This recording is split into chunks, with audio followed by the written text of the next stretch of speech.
hot coffee. Come and join us. Put the kettle on. Sweet and Sour's about to start. 4 of the most beautiful, most clever panellists you'll see. One you haven't met before. She's terrific. Doctor of Exercise Physiology, and she'll be addressing these issues with the other ladies. It belongs to everyone. Why don't we have a vote about it? I bet I'd win. Uluru. Should we climb it? Should we not? We want women to be an integral part of the workforce, but only, it seems, if we keep the feminine side of life out of the way. Lactation breaks, that's what we're discussing there. And finally, it would be much better for my mother-in-law to be with people of her own age. Really? That's always what you say once you want to shove people into the old age home, isn't it? All these letters, terrific, with a beautiful lineup coming your way right now. Get a coffee and join me. Got a problem, big or small, would a miracle be nice? Our motley crew is back, churning out advice. You might even laugh a bit in the following half hour. Park your backside on the couch, cause baby it's time for Sweet and Sour. Right here on Sweet and Sour. It's time for Sweet and Sour. It's time for Sweet and Sour. There we are. Good evening, everyone. Lovely to have your company. Gary Mitchell with you for the next chat-filled half hour. Who's joining me tonight? First up, one of our newbies, but that's not what you were calling yourself a little earlier. Hello, Dr Kat.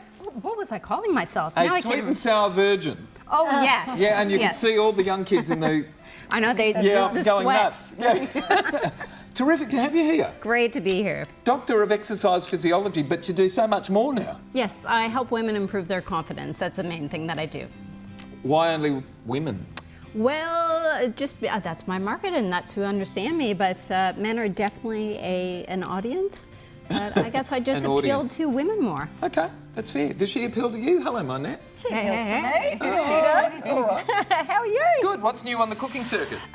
It's springing into spring, so... You know, last time you came in, it was truffle season. I know. Is it finished? Yes. Oh. Well and truly finished now. It was a bring me bit in- shorter than usual. You didn't bring me any in. What's going on there? There's a lovely range of truffle products that I can bring in instead.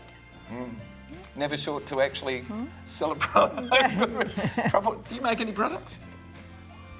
Do I? No, I help everyone else develop their own. Oh, you So I'm a smarty. recipe developer. Lydia, are you home for a little while? I'm home for a little while, only for a few months. It's tough to get you on the show. I know. You're here, you're there, you're... I know. So you're only here for a few months? For a little while, And then you go again. And when I'm here, I just want to be here. Oh, and when you're here, we just want you to be here too. Thank you for coming on. Terrific to have you. having me. Darlene, our songstress, hello. How are you? Are we going to sing out tonight? As Yeah, we, we're going to as- sing as some the- Marilyn songs like you were singing before. That's the secret. Gary loves Marilyn. He does love Marilyn. My brother-in-law takes the piss out of me because I really love Marilyn. Which Marilyn are we talking about? Marilyn Monroe. Is there another? Manson? There is no other. No, he's awful. Terrific to have you Thank here, you. ladies. All right, here we go. Letter number 1. Seriously, panellists, where do we draw the line? I climbed Ayers Rock over 40 years ago. I had an overwhelming sense of standing in the heart of Australia and experienced a sense of achievement I'd not known before that. Since then, I've always encouraged my friends and family to do it. It's such a magnificent place that belongs to all Australians. Now we're being told the locals don't want us to climb Uluru, as they call it now, because spirits live there. What a load of rot, says Alan of Burnside, South Australia. Apart from not believing in any of that religious rubbish, whether it comes from a culture that's 50,000 years old or from some bloke wearing a white hat in Rome, this side of the panel relate to that bit? I'm an atheist and I can't for the life of me abide by forced compliance to respecting primitive, or for that matter, any religions. It's a step backwards. If you don't have faith in that sort of thing, how arrogant to presume to know... If you do have faith in that sort of thing, how arrogant to presume to know the mind of the gods by suggesting we don't want to offend them by walking on the rock. I am quite offended that we've all been asked to keep off the rock. It's ours too. It belongs to everyone. So why don't we have a vote about it? I bet I'd win. I'm too old to climb it again, but my grandkids should not be deprived. How do we stop this silly spirit mongering? As we said, Alan of Burnside, South Australia. Nat, do you want to climb the rock? Part of me does. In fact, it's really interesting that this is the letter that's come in, because I had a friend come back just this week from being at Uluru, and she said that she had planned on the 4th day to climb the rock, and she'd booked the $140 both ways, and she then spent time around the rock, and she listened to the guides, the local guides, the Pitjantjatjara tribe, and they spoke about the sacredness of all the different places around the rock, and that there's male and female parts to the rock that each other can't see, and the version of stories we get is actually the children's version. You have to become a coming of age and go through rites of passage to learn the true stories of the rock. And when she explained all those, and as she put it, her redneck brother was explained all those over a period of 4 days, the tone of how they felt about climbing the rock totally changed. And she actually got a refund and used it on a massage and a bottle of rosé in the spa looking over the rock instead, because that's what she felt was the right thing to do. And she said, my brother's a redneck and he felt that was the right thing to do. Wow. So not that I'm saying that Alan here is a redneck, but I do think there's a space where you have to have some reverence and respect other people's cultures and beliefs. You know, Dr. there's Kath, a lack of come on reverence in. around. Listen, I've commented on this subject a couple of times before, and it kind of reminds me of when kids fight over a toy. It's like mine, mine, mine, and they don't listen to each other while they're arguing, and you're not going to get anywhere with that. And I think the difficulty is if you're talking, you're not listening. And we need to understand both sides of the coin here. And just because you don't understand something or understand another point of view, religion, spirituality, or whatever the case may be, it doesn't mean they're wrong, and it doesn't mean you're right. And I think the problem is that we're not coming to a compromise here. I think both sides have a valid point, but at the end of the day, no one's listening to each other. So that's why we're not getting anywhere. Darlene, do you want to climb the rock? I would love to climb the rock, but at the same time, I am very strong with respecting other people's spiritual beliefs and customs and religions. And I think that we should respect, if that's what's been asked, I think we should respect that. And isn't it enough just to go there and visit and see the rock? And do what Natalie's friend did. That's exactly right. Involve And yourself I with the think, culture. Learn. just like I have been to the Blue Mosque in Istanbul, and they have set it up so beautifully with imagery and descriptions in all different languages of what their culture is and what their beliefs are, and I think they could possibly do that at the rock too. So people don't have to climb it, but they can go there and have a memorial or a shrine of some description, and people can go and see it for themselves and hear about the culture. I think it's really important we hear about the culture. Is it on your bucket list? Because this is a bucket list mentality that wants to go and climb it. Yeah, it's on my bucket list, and I perhaps would have been like Natalie's friend, wanted to climb it, but I can just visualise myself going there and feeling the energy and listening to the stories, and I personally don't think I would be able to bring myself to climbing it. Alan, we need to respect everybody's religion and cultures, and I just think this does come down to respect. And Katherine, I do really like what you said. We need to kind of find a middle ground. Perhaps if people do have the opportunity to go there, listen to the stories, and maybe there can be a shorter version of the climb, and it can be up to one's own interpretation if they want to climb it or not. But I haven't been, and I cannot wait to go, and I really believe it would be a moving feeling. And yes, very, very proud. It is an Australian icon, and of course you sense that pride, as we all would, but I definitely think this comes down to a bit of respect and preserving what is Uluru. Should climbing Uluru be banned in considering cultural sensitivities, we asked you at home. And here's what you said, 72% of people said yes, we should ban climbing. And only 28% said no, for whatever reason. Bucket listers. Maybe. That's the way I see it. You don't have to do everything in life. I don't think happiness comes from bucket lists, but that's another issue. We'll talk about that on some other episode of Sweet Sound. When we come back, we're going to be talking about lactation breaks. Why aren't they in our realm of discussion? And too late for that. We'll come back. Sweet and Sour. Don't go away.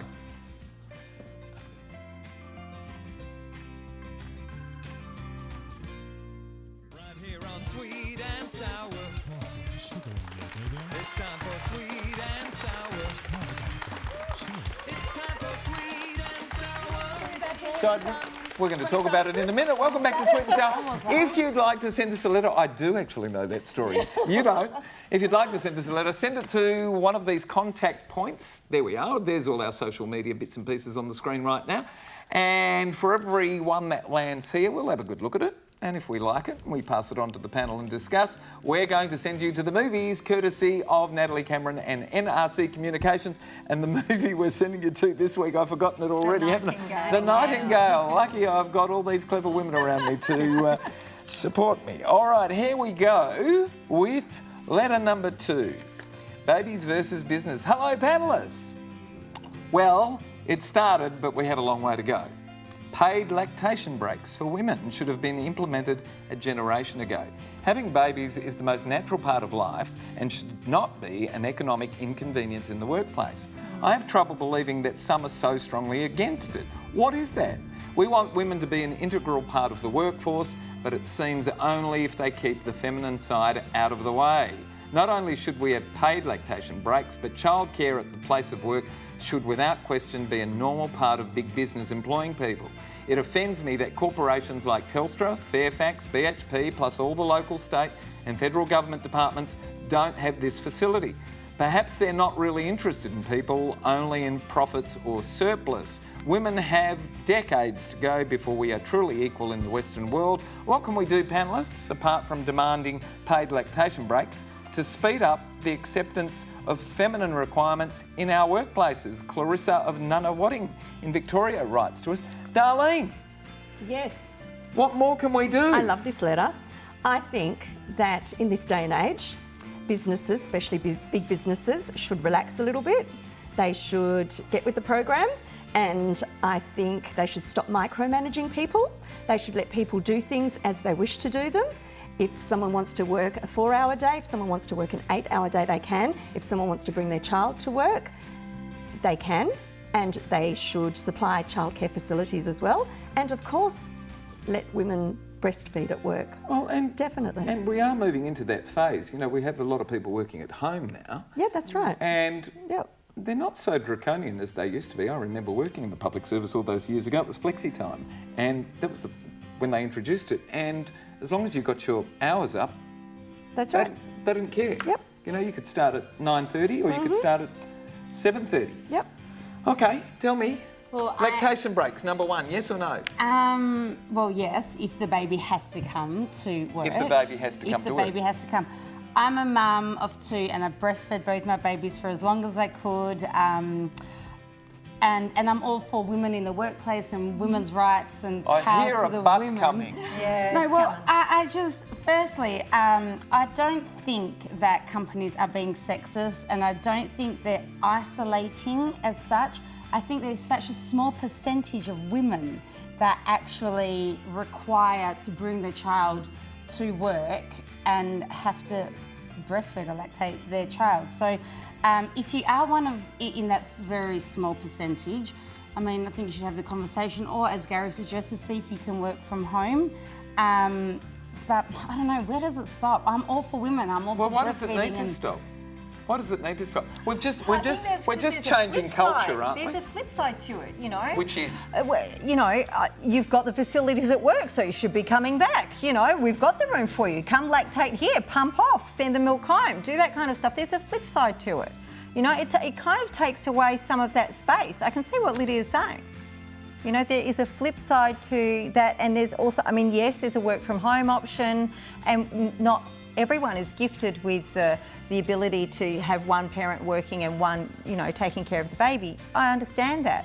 But there's also the space that you need and the adjustment to yourself and the relationship and all those things. And sometimes, you know, it can take away that not an excuse, but that reason. Oh, I do need to stay home because I've got the baby. Where I worked, they had a lactation room where you could do those kinds of things. Wow, that's progressive. That's awesome. Yeah, at the West Australian. But you know, some big companies are doing it. But I do feel like there is a flip side to it, that it's not as one-sided as the, you know, the writer might Of course, think. the other thing is, in changing cultures, business cultures, you know, it would send the economy broke if you changed over that, you know, like tomorrow. and it's got to be a gradual thing. And maybe we are moving in that direction. Kath, how do you feel things are happening? It's interesting that you bring that up, because I think that's really the debate that we're having. We're having this moral, ethical dilemma, but then we also have to meet our bottom line requirements. So you have these sort of two oppositions. You have the women, and I think we should expand this conversation to just say carer, because there's lots of male couples. So you have them, they have two objectives. They have the responsibility to the employer and the responsibility to their child. The employer has one responsibility, and that's to meet bottom line at the end of the day. And how they meet it, that's a whole other thing. But the problem where it gets sticky is essentially the carer is saying to the employer, you have to share in my responsibilities, and that's where it gets sticky. Now, saying that, I'm all for it, because I think happier employees are better employees. More productive. So they deliver better. But we have to start looking at things in a different way. We can't just live in the dark ages and expect to grow. We asked our viewers at home, should paid lactation breaks be introduced for nursing mums? And here's what you said. You'd say that was about equal, wouldn't you? 64% versus 36%. So the mindset is there. We think we should be moving across. Now the practicalities have to come in. Who's responded to that, and whether that's Why, you want to go and tell them off? No. To see where the stats are weighted towards the women answering We'll mostly argue about this during the break. Yeah, we will. When we come back, we're going to be talking about putting mum into a nursing home. More fun. Watch on out, Sweet Mum. and Sour. Don't go away.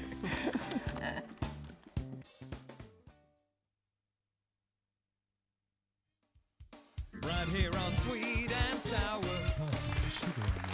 It's time for Sweet and Sour. It's time for Sweet and Sour. Oh, it's all that. We're going to go, Sheila. Dear Mitch, my wife goes to visit her elderly mum every morning and every evening. She's there all the time. My mother-in-law is a widow, but has two other children who have fly-in and fly-out jobs and rarely visit their mum, even when they're here or on a break. It's all left to my wife.